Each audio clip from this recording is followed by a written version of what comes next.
the thing about WWE is we have a schedule. And I know when I'm going to travel. And I know, hey, I've got to go to New York on Friday. I'm going to be there till Monday. I'm going to be home Tuesday through Friday, so we can plan this and that. At CBS, I didn't have that luxury because I would get a phone call sometimes in the middle of the night and say, hey, there was a plane crash in Florida. Head down to that. And I had to be there till the story was over. And sometimes that was 5 days. Sometimes it was a month. Okay. So there was never any consistency when we first started dating and then as we first got married. And my wife had 2 children before we married from a previous marriage. So I was also wrapped up in that. So I'm mid-20s, ready-made family, just got married, trying to figure out what to do with my life, started in this crazy world of wrestling, which I was a fan, but I had no idea what I was getting into. And now I end up like this. Kevin Dunn, who our executive producer, who actually hired me, I was Kevin's first hire as an employee announcer. Really? He had a lot that were freelancers, but I was the first employee that came in to work. I didn't know that. So Kevin wanted to make sure that I was always protected and that I learned the business the right way and that I wasn't just thrown out there having no idea what was going on. So he put me on the road my first year in the company to go to most of the live events. And I ended up traveling with Ron Simmons and JBL. Now we're going to get into it. That shaped my life in WWE. I bet. And I grew up quick. Come on, you got a dish. I know. Tell us everything. Come on. I can't give everything away, but I can tell you this. You can tell some. My job was to drive the car. And my job was to make sure And there was a necessity there, right?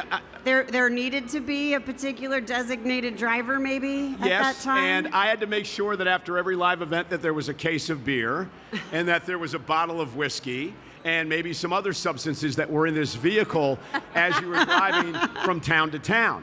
And we would get to the town. I'd make sure everybody got checked in. It was a learning experience. But all kidding aside, what it did to me is it immediately helped me become accepted by the boys and the girls in the locker room. That was the real important part of it because John was very respected, as was Ron at the time.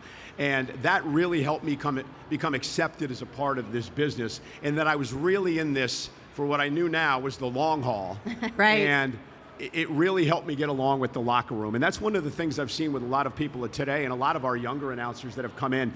We don't have that anymore because there isn't a lot of live events and there's not a lot of driving between cities and shows.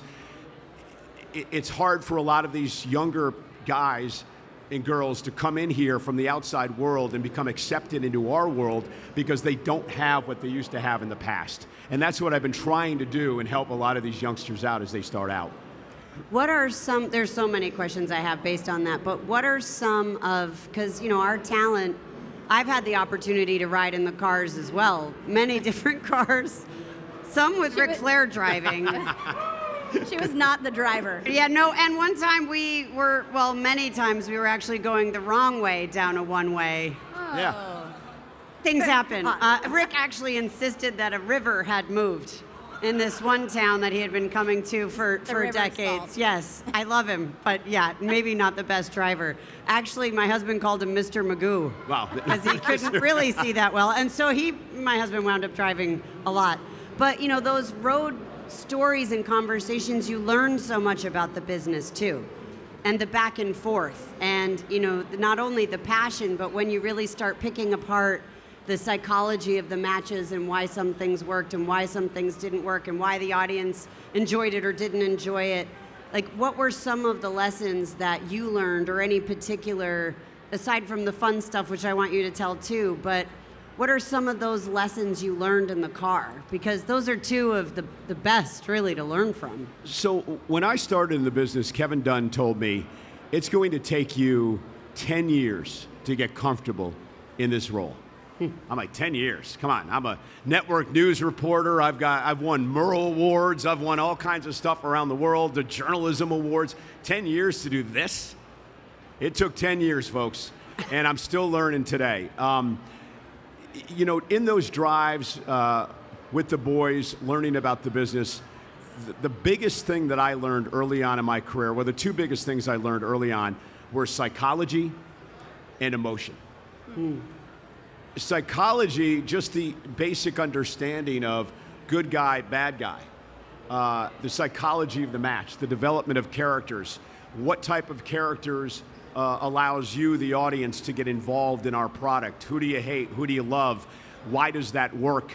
JBL used to tell me a great thing when he was one of the top heels in our business when he was WWE champion 20 years ago. He used to tell me that I'm a bad guy. I'm a heel.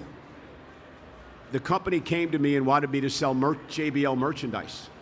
I refused to do it. I don't want people wearing my stuff in the crowd, despite the paycheck, because I'm a bad guy. People need to hate me. Why do I want people out there wearing my gear and supporting me if I'm a bad guy? And that the light bulb sort of went on with me at that point and said, oh my, you've got to buy into this.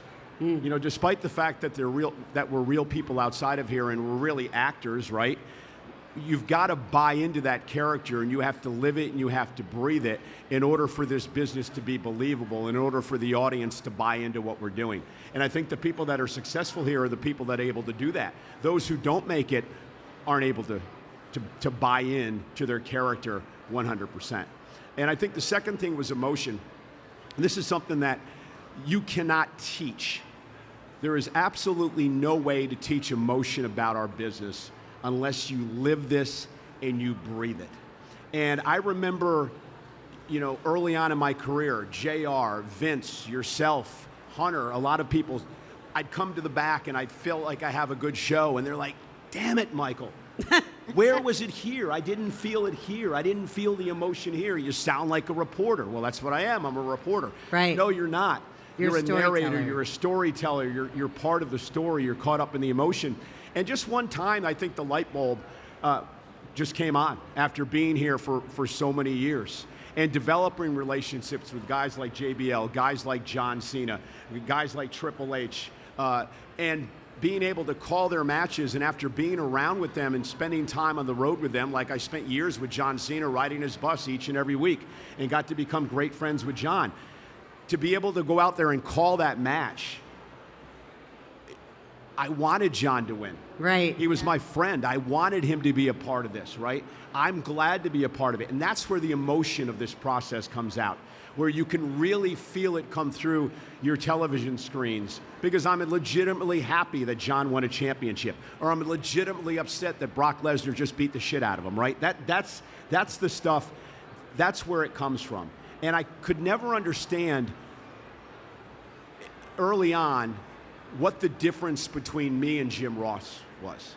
Because I would sit back and listen to tapes and go, I'm telling a story, Jim's telling a story, I'm explaining to you guys who these characters are, Jim's doing the same thing. Why is Jim the greatest of all time? Because Jim had emotion. And you could feel, even the simplest of calls out of Jim Ross, you could feel it come from here.